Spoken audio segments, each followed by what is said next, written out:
करणं म्हणजे स्वतःची औषधी घरी स्वतः तयार करणं, त्यालाच आपण जैविक शेती म्हणू शकतो. नाही तर तुम्ही बाजारातून हरवेळेस समजा टायकोडर्मा झालं किंवा PSB झालं, हरवेळेस तुम्ही विकत आणले, मग तुमच्या रासायनिकमध्ये आणि जैविकमध्ये काय फरक आहे? पैशाने बी आपण बनवलेलं आहे, त्याची आपण ज्याद्वारे फवारणी करू आणि इथलं जे खत आहे, ठीक झालेलं जे खत आहे त्याला बिघडवून हे पिकाला उपलब्ध करून देतात. त्याच्यामुळे बिमारी पोटात आहे आणि औषधी आपण मारत आहोत, औषधी लावत आहोत हातापायाला. म्हणजे सरळ शॉर्टकटमध्ये सांगत आहोत तुम्हाला. कसं आहे, जसं माणूस माणसाला मारतो तशा पद्धतीतच जे घातक बुरशी आहे फिजारियम एक्सिस्पोरम, तिच्यामुळं मड रोग येतो.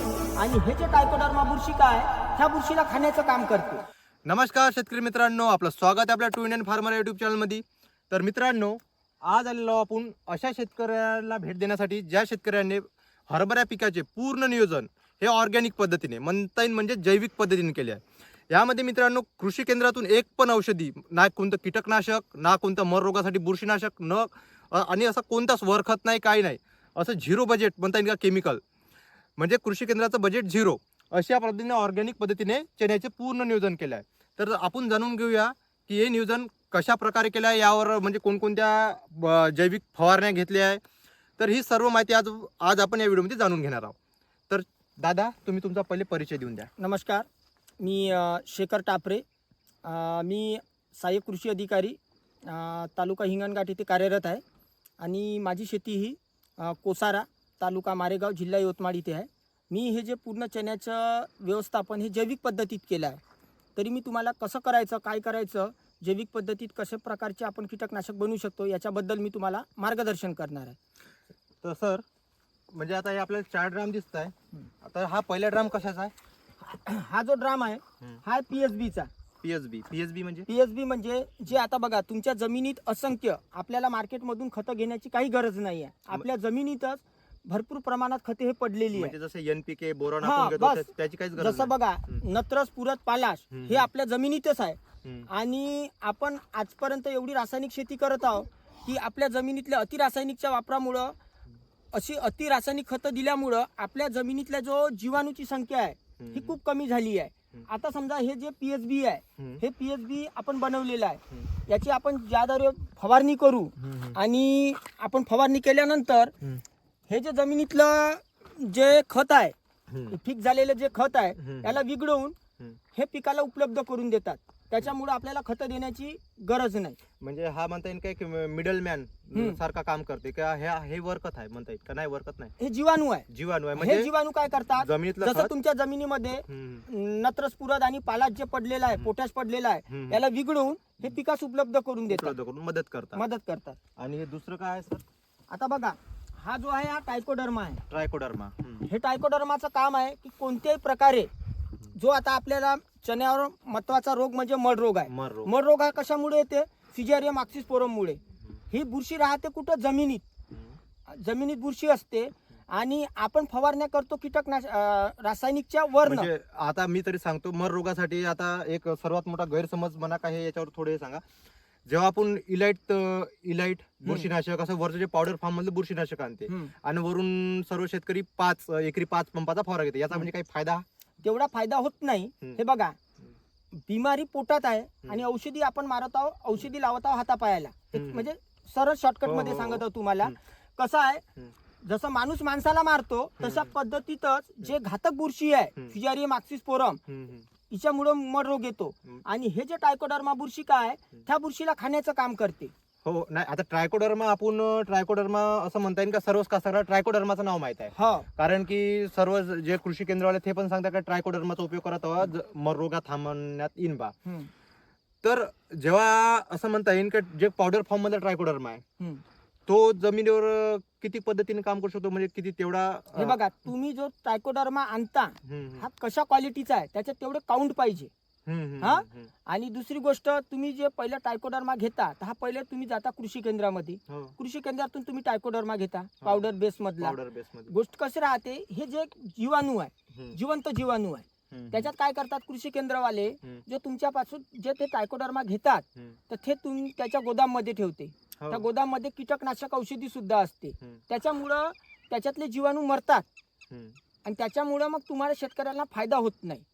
त्याच्यापेक्षा तुम्ही घरच्या घरी टायकोडर्मा मल्टीप्लाय करून त्याच्यानंतर मोठ्या प्रमाणात याचं असं कल्चर तयार करून तुम्ही वापरू शकता. हे ओरिजिनल. आणि असं म्हणता येईल का मर रोग जो आहे तो जमिनीतला रोग आहे, हा. वरचा रोग नाही, म्हणजे वरचा त्याची रोग नाहीये. जमिनीवर चांगली फवारणी झाली हा, पाहिजे. तर जेवढं जास्तीत जास्त हे टायकोडर्माचं पाणी जमिनीत जाईल, जमिनीत गेल्यानंतर हा टायकोडर्मा 1 हप्त्यात तुमच्या जमिनीत फिक्स होते आणि त्याच्यामुळे जे घातक बुरशी आहे तिला खाण्याचं काम आणि मुळाच्या भोवती एक आवरण तयार करते. हा, आणि जे कोणती घातक बुरशी आहे तिचा अटॅक आपल्या पिकाच्या मुळावर होऊ देत नाही. त्याच्यामुळे टायकोडर्मा चांगलं काम करते. टायकोडर्मा एकच प्रकारे काम नाही करत. टायकोडर्मा तुमचा जमिनीचा जो पीएच आहे तो सुद्धा कमी करते. आणि दुसरी गोष्ट, जो जमिनीत जो झिंक पडलेला आहे तो सुद्धा पिकाला उपलब्ध करून देते. म्हणजे एक असं म्हणता येईल का पिकासाठी एक मदत करते झिंक पिकास- घेण्यासाठी. टायकोडर्मा हे ऑलराऊंडर काम करतो. टायकोडर्मा एकच मड रोगासाठी काम नाही करत. टायकोडर्माचे कार्य आहे 5 ते 6 प्रकारे टायकोडर्मा हा काम करतो. टायकोडर्मा तुमच्या जमिनीतलं खत सुद्धा विघळून पिकाला उपलब्ध करून देतो. जे तुमच्या जमिनीत जे झिंक पडला आहे ते पण उपलब्ध करून देते. काडी कचऱ्यावर जर तुमचा टायकोडर्मा पडला तर त्याला कुजवून चांगल्या प्रकारे खत तयार करून पिकाला देतो. ही सर ही सांगा, ही कशाची आहे? ही आहे बिवेरिया बेसियाना. बिविरिया बेसियाना. हा, म्हणजे हे जे आहे हे अळीनाशक आहे. अळीनाशक. हा, हे कल्चर आहे अळीनाशकाचं. हे कल्चर तुम्ही पिकावर मारलं त्याच्यात याच्या कॉन्टॅक्ट मध्ये कोणत्याही प्रकारची अळी हो तिच्यावर बुरशी चढून ती अळी मरते. आणि तसेच पांढरी माशी, मावा, तुडतुडे जे रसशोषक किडी आहे हा तिला पण मारण्याचं काम हे बिवेरिया म्हणजे असं बेसियाना म्हणता करतो. येईल ही जी बुरशीचा हा फवारा आहे हा पराठीवर सुद्धा जमन. हो हो, हे तुम्ही कॉटन पोअर कोणत्याही पिकाला मिलीबग येऊ द्या, मिलीबगला सुद्धा हे संपवण्याचं काम करते. म्हणजे पूर्ण जे अळीनाशक म्हणता येईल plus पांढरी माशी पण. हा हा, पांढरी माशी, मावा, तुडतुडे, त्याच्यानंतर कोणत्याही प्रकारची अळी हिच्या जेवढे बी कॉन्टॅक्ट मध्ये येईल तेवढ्याला संपविण्याचं काम हे बिवेरिया बेसियाना करते. याचा रिझल्ट केमिकल सारखाच येईन का? म्हणजे केमिकल पेक्षा चांगला येते. केमिकल पेक्षा पण हा, तुम्ही बनवण्याची तुमची पद्धत आणि वापरण्याची पद्धत. आणि सर ही चौथी टाकी कशाची आहे? हा, आता हे आहे OWDC आहे, म्हणजे एक प्रकारचं वेस्ट डिकम्पोजर आहे. हा, हे काय करतात, याच्यात ती चांगल्या प्रकारचे मायक्रोन्यूट्रंट आहे. आणि दुसरी गोष्ट, हे वेस्ट डिकम्पोजर जसं तुम्ही फवारणी करता आणि तुमच्या शेतात जसा काडी कचरा पडलेला आहे त्याला कुजवून पिकास उपलब्ध करून देते.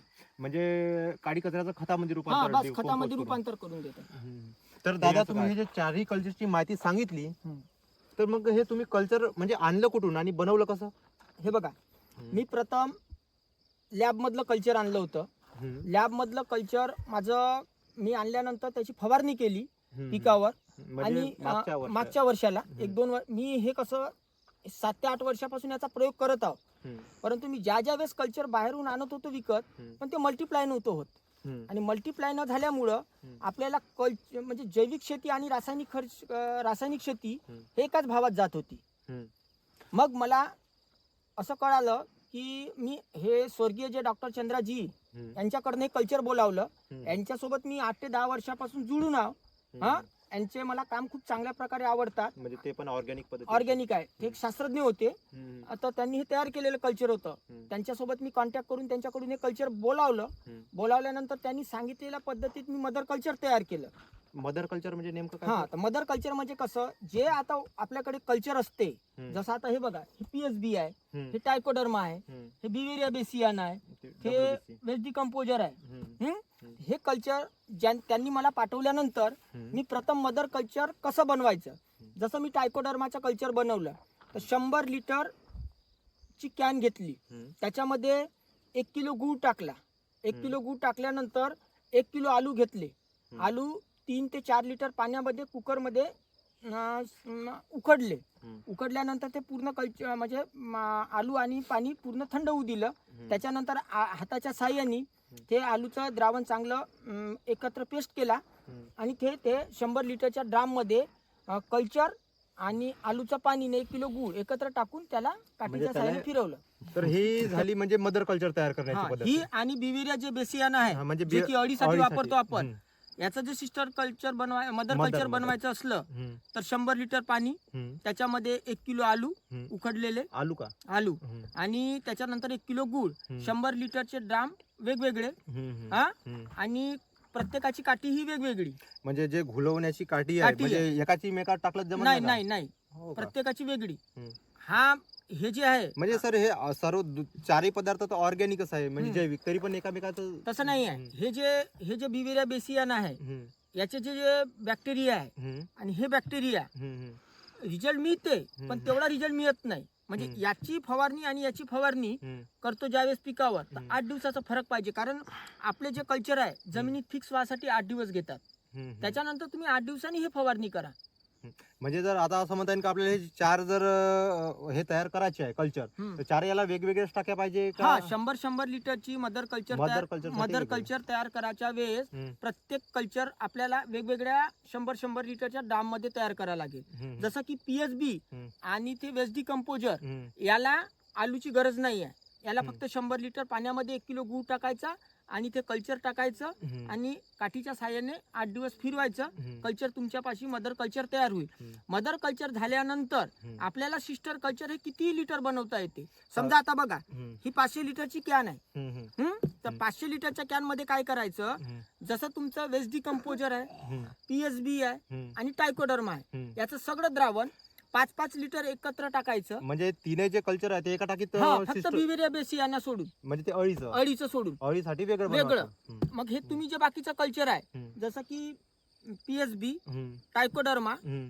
वेस्ट डिकम्पोजर हम्म, आणि आता माझ्याकडे कल्चर उपलब्ध नाही आहे, ते व्यान आहे, व्याम म्हणून जे हम्म. मायक्रो राजा म्हणतो आपण त्याला. हम्म, ते माझ्याकडे त्या शेतामध्ये आहे, हम्म, इथे नाही आहे ते. हम्म, सुरुवातीच्या काळात ते पण मी मारलं होतं इथं. हम्म, हे सगळं तिन्ही कल्चर हम्म. 5-5 लिटर तुम्ही एकत्र टाकीमध्ये टाकलं हम्म. आणि त्याच्यामध्ये 5 किलो गूळ टाकायचा. मग याच्यात आलू टाकायची गरज नाही. म्हणजे जे म्हणता येईल जेव्हा मल्टिप्लाय करून वावरात फॉरन जे हा. सिस्टर कल्चर, सिस्टर कल्चर हे झालं सिस्टर कल्चर. म्हणजे याच्यासाठी गुळ टाकायची आपल्या फक्त आलू गूळ. टाकायची गरज नाही. आलू टाकायची गरज नाही. हम्म, याच्यामध्ये तुम्ही सिस्टर कल्चर मधलं जे आपल्या इथं सिस्टर कल्चर बनवलेलं आहे ते हम्म. सगळं 5-5 लिटर आणायचं. हम्म, जसं टायकोडर्मा 5 लिटर, हम्म, पीएसबी 5 लिटर, हम्म, हा वेस्ट डिकम्पोजर 5 लिटर हम्म. आणि व्याम बनलं असेल तर व्याम आणा, म्हणजे मायक्रो राजा 5 लिटर. हा. आणि ते सगळं द्रावण याच्यात 5-5 लिटर टाकायचं, हम्म. 5 किलो गूळ टाकायचा 5 किलो गुळ आणि सकाळ संध्याकाळ काठीच्या म्हणजे साह्याने 500 लिटर पाण्याला 5 किलो गुळ असं हा म्हणतात. बस 100 लिटरला 1 किलो हम्म. आणि 500 लिटरला 5 किलो. आणि याची जे आता बनण्याची दिवस आहे हम्म. ते किती दिवसात बनून जाते? हे बघा थंडीच्या काळामध्ये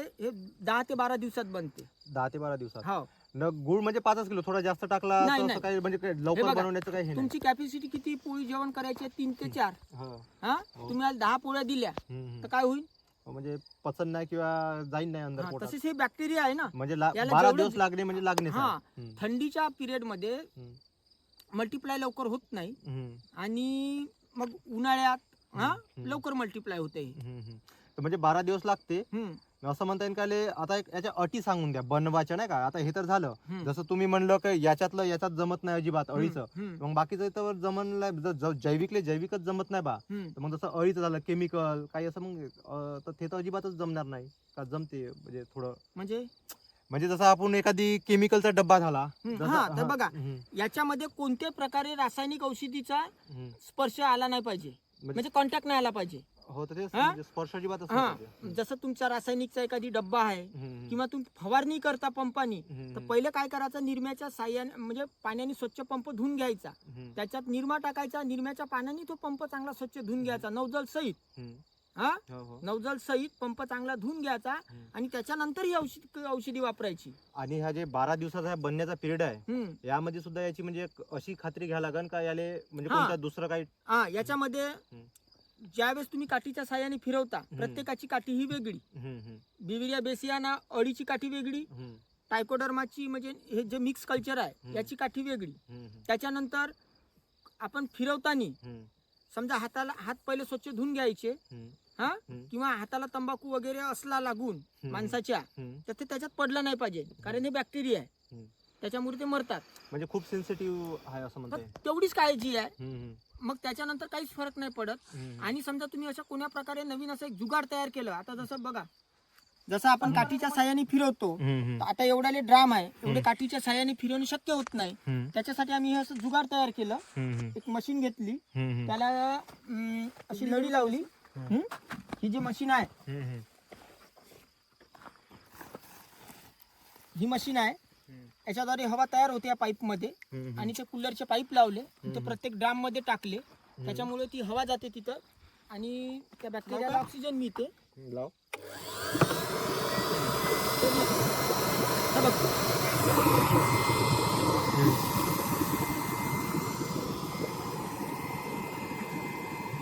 आपलं सर्व बनवण्याची पद्धत कशा प्रकारे बनवायचं.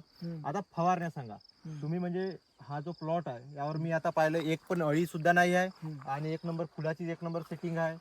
प्लस असं म्हणता येईल की घाट्या सुद्धा चांगल्या पकडत आहे. तर या प्लॉट मध्ये अंतर किती आहे आणि याचं नियोजन कसं केलं या प्लॉटचं हे सांगा. हे बघा ह्या प्लॉटचं अंतर आहे 2.5 फूट. 2.5 फुटावरच्या ना पेरीव आहे. एकरी 30 किलो बियाणं वापरलं. 2.5 फुटाचा तास आहे हे. 2.5 फुटाचा तास पॅक झालं. याला खत पेरलं का म्हणजे याला फक्त बियाणं चण्याचं एकरी 30 किलो आणि फक्त पेरता वेळेस एकरी 1 बॅग खत दिलं होतं. त्याच्यानंतर मग मी ना कोणत्या प्रकारचं खत दिलं, वरखतच्या काहीच फवारण्या नाही केल्या आणि त्याच्यानंतर मग कोणत्याही प्रकारच्या कीटकनाशकाची याच्यात फवारणी नाही केली. आता माझ्याकडे त्यावेळेस शेणखत उपलब्ध नव्हतं म्हणून मी फक्त एकरी 1 बॅग रासायनिक खताची याला सुरुवातीच्या काळामध्ये दिली होती ज्यावेळेस आपण पेरणी केली होती त्यावेळेस. त्यानंतरच्या मग जे आपलं फवारणीचं नियोजन आहे ते कशा पद्धतीने केलं. म्हणजे सुरुवातीपासून ट्रायकोडर्मा हे सगळं जे मिक्स कल्चर आपण एकत्र बनवलं होतं तर एकरी 200 लिटर एकरी 200 लिटर ह्या प्रमाणात म्हणजे म्हणता एकरी 10 पंप 20 लिटरच्या पंपाने. हो 10 पंप एकरी 10 पंप 20 लिटरचा पंप असतो त्याचे एकरी 10 पंप ह्या पिकाला मी मारलं. म्हणजे डायरेक्ट कल्चर बनवून कल्चर ट्रायकोडर्मा व्यायाम पीएसबी आणि वेस्ट डिकम्पोजर याचं एकत्र कल्चर बनवलं होतं आणि एकरी 200 लिटर याच्यावर मी मारलं. याच्याने मला असा फायदा मिळाला का पिकाची क्वालिटी पहा, शायनिंग पहा, क्वालिटीचं आहे, फुलाचं प्रमाण बघा ना. सर्वात चांगली गोष्ट म्हणजे मड रोग नाही. तुम्हाला हे कल्चर तुम्ही सुरुवातीपासून जैविक शेतीमध्ये कसं आहे कीड येण्याची वाट नाही पाहायची, रोग येण्याची वाट नाही पाहायची. आपण जैविक शेतीचा प्लॉट तयार करत आहोत तर सुरुवातीपासून जो आपला शेड्यूल असते 8 दिवसांनी 10 दिवसांनी जे फवारणी मारायची आहे ते कंटिन्यू वापर केला तर तुमच्या पिकाला कोणताच मड रोग येणार नाही आणि कोणतीच म्हणजे अळी येणार नाही. तर आता याची म्हणता तुम्ही एकरी 200 लिटर एकरी म्हणजे 10 पंप.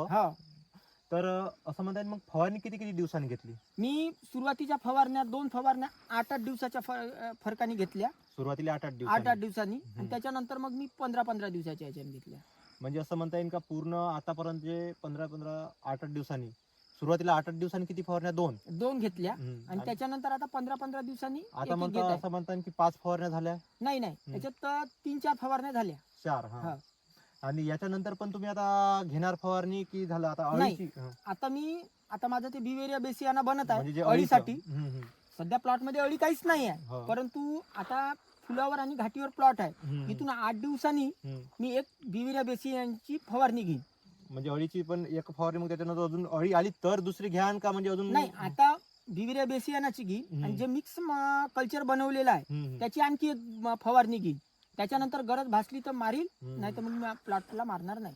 आता जे तुम्ही मिक्स कल्चर म्हणलं ते मिक्स कल्चरची म्हणजे एक हा माझा प्रश्न आहे. मिक्स कल्चर जे आहे ते जमिनीवर मारायचं आहे की वरतून मारायचं आहे. पिकावर पूर्ण एक बघा फवारणी त्यामध्ये ट्रायकोडर्मा फवारणी जर पंपाद्वारे मारतो आपण तर नौजल जो आहे ना तो मोठ्या छिद्राचा घ्यायचा. जसं मार्केटमध्ये 8 छिद्राचा मिळते तो घ्यायचा म्हणजे जास्तीत जास्त पाणी उडलं पाहिजे. आणि मारता वेळेस कसं तणनाशकाची जशी आपण हळू फवारणी मारतो तशी मारायची. म्हणजे जमीन ओली करायची, झाडाला ओलं करायचं आणि जमिनीला ओलं करायचं. आपलं कल्चरचं काम काय जमिनीत फिक्स होऊन जमिनीतलं खत पिकाला उपलब्ध करून देणे. जेव्हा आपण फवारणी मारतो सुरुवातीला जमीन ओली पाहिजे म्हणजे पाणी दिल्याबरोबर लगेच मारायचं का थोडंफार. जमीन ओली असली ना जमीन ओली असली तर खूपच चांगलं. आणि जमीन ओली असेल तर हे कल्चर कोरं मारायचं. कोरं म्हणजे डायरेक्ट ड्राम मधून घ्यायचं पंपात भरून मारायचं. जमीन कोरडी असेल तर तुम्ही 60 ते 70% कल्चर टाकायचं, 30% पाणी टाकायचं. म्हणजे म्हणता येईल 20 लिटरच्या पंपामध्ये 10-12 लिटर कल्चर 20 टाकायचं. लिटरच्या पंपामध्ये अगर जमीन वाळली असेल, कोरडी असेल, तर मग काय करायचं, 15 लिटर कल्चर आणि 5 लिटर पाणी. म्हणजे आणि एकरी फवारणीच्या पंपाचं प्रमाण वाढवायचं का तेवढं? नाही, तेवढंच ठेवायचं. एकरी 200 लिटर फवारणी मारणे आपल्याला गरजेचं आहे. आणि तुमच्या मार्फत मी असा शेतकऱ्यांना संदेश देऊ शकतो की काळाची गरज आहे जैविक शेती करणं. कारण बघा, आपली जमीन रासायनिक खताचा अतिवापरामुळं आणि रासायनिक खताच्या अतिवापरामुळं आपल्या जमिनीतली जीवाणूची संख्या खूप मोठी कमी झाली आहे. आणि काहीच गरज नाही एवढं रासायनिक खत द्यायची. अगर तुम्ही जैविक शेती चांगल्या प्रकारे केली आणि जमिनीत चांगल्या प्रकारे बॅक्टेरिया टाकला, तर आपल्या जमिनीत असंख्य खतं पडलेली आहे, तेच विघळून पिकाला उपलब्ध करून देतात. त्यामुळे मी तुम्हाला मित्रांनो एवढीच विनंती करतो की काळाची गरज आहे. जमीन जिवंत तर आपलं पीक जिवंत तर आपण जिवंत. रासायनिक खर्च कमी करा आणि तुम्ही जैविक शेतीकडे वळा. आणि सर अजून एक दुसरा प्रश्न सोयाबीनचा. सोयाबीन मध्ये आता म्हणतो का जसं हरभऱ्यामध्ये मर रोग, तसं सोयाबीन मध्ये पण खूप सारे रोग आहे बुरशीचे. हा बघा, याच्यावर बुरशी काही आता बघा, सोयाबीन मध्ये सगळ्यात मेजर रोग आला मागच्या वर्षी चारकोल रॉट. तर तुम्ही चारकोल रॉट हा कशामुळे आला? आता बघा, आपल्या इथून आजोबा शेती करत होते त्यावेळेस मृग नक्षत्राच्या अगोदर रोहिणी नक्षत्र येत होतं. रोहिणी नक्षत्राचा पासून पाण्याच्या झडी पडत होत्या. आपण सोयाबीनची शेती करत होतो, एखादी फवारणी मारली तर मारली, नाही मारली तरी आपल्याला एकरी 10 क्विंटल सोयाबीन येत होते. काहून तर आपली जमीन जिवंत होती, जमिनीत असंख्य प्रकारचा बॅक्टेरिया होता. परंतु आता अति रासायनिक खताच्या वापरामुळं आणि रासायनिक कीटकनाशकामुळं आपल्या जमिनीतला बॅक्टेरिया खतम झालाय. त्याच्यामुळे एवढी मोठी जे घातक बुरशी आहे, चारकोल रॉट, कॉलर रॉट, हे बुरशी कशामुळे आली आहे? कारण आपली जैविक बुरशी म्हणजे आपली मित्र बुरशी संपलेली आहे. म्हणून आपल्याला हे मित्र बुरशी वाढवणी आहे.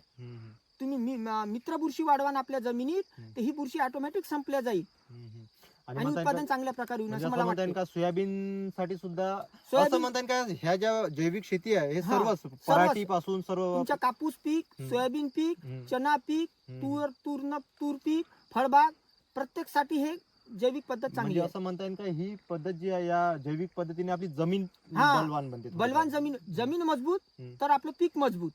आणि सर असं म्हणता येईल आता एक महाराष्ट्रामध्ये सध्या एक SRT पद्धत हे खूप येत आहे, खूप लोकांच्या तोंडातून ऐकायला पण मिळत आहे. आणि मी पण SRT पद्धतीमध्ये बघा, SRT पद्धतीमध्ये अगर SRT प्लस तुम्ही ह्या कल्चरचा वापर केला, जसं तुम्ही SRT मध्ये जमीनची मशागत करत नाही, कचरा कापला जातो, तर तो कचरा अगर हे कल्चर मारलं तुम्ही तर चांगल्या प्रकारे कुजवून पिकात चांगल्या प्रकारे खताचा उपलब्ध करून देऊ शकते. म्हणजे असं म्हणता येईल आता जसं SRT पद्धतीमध्ये म्हणता येईल का म्हणजे जमिनीची शून्य मशागत, इथं खर्च अजिबातच कमी आला. हे बघा, मी एका शेतकऱ्याचा व्हिडिओ बघितला, तो SRT पद्धतीत लागवड करतो, त्यांनी हे कल्चरचा वापर केला, SRT प्लस कल्चर, तर दोन्ही वापर केला ना तर त्याला खूप चांगला रिझल्ट मिळाला. हो, म्हणता येईल का पूर्ण जो बाकीचा खर्च आहे आता SRT पद्धतीमध्ये खताचा खर्च अजिबात कमी होऊन जाते. काही दिवसानं जमिनीची मशागत 0. तुमचा जो काळी कचरा आहे त्याला विघळवण्याचं काम म्हणजे त्याला कुजवण्याचं काम, डिकम्पोज करायचं काम हे कल्चर चांगल्या पद्धतीत करते.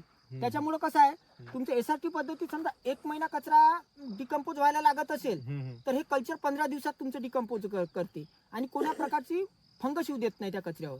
आता हे तर असं म्हणता येईल का तुम्ही सध्या पारंपरिकच पद्धतीने चण्याची लागवड केली सध्या, तर मग पुढच्या वर्षी यावर्षीच मी बेडवर लावणार होतो चना, परंतु कसं झालं, अति पावसामुळं जमिनीची मशागत होऊ शकत नव्हती, जमीन ओली होती, ओली असल्यामुळे बेड तयार होत नव्हते. म्हणून मग मी 2.5 फुटावर पेरू चना केला. पुढच्या वर्षी भविष्यात आपण बेडवर टोकन पद्धती चना लावू, म्हणजे SRT पद्धत करू. SRT पद्धतीमध्ये म्हणजे कसं, आपल्या जमिनीतला काळी कचरा आपल्या जमिनीत कुजवायचा आणि पिकाला चांगल्या असं म्हणता येईल का. मग जर प्लस जैविक शेती प्लस SRT जर मिळवली तर पूर्ण झिरो बजेट फार्मिंग होऊ शकते, तर चांगल्या प्रकारे तुम्हाला फायदा होऊ शकतो, शेतकऱ्याला फायदा होऊ शकते आणि खर्च जो आहे तो बिलकुलच कमी होऊ शकतो.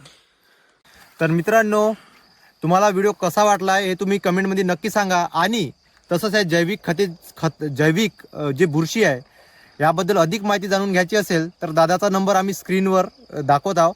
या नंबरवर तुम्ही कॉल करून त्यांना अजून जास्त माहिती विचारू शकता. आणि व्हिडिओमध्ये दिलेली माहिती तुम्हाला आवडली असेल तर व्हिडिओला लाईक करा, शेअर करा आणि चॅनलला सबस्क्राईब करायला विसरू नका. धन्यवाद.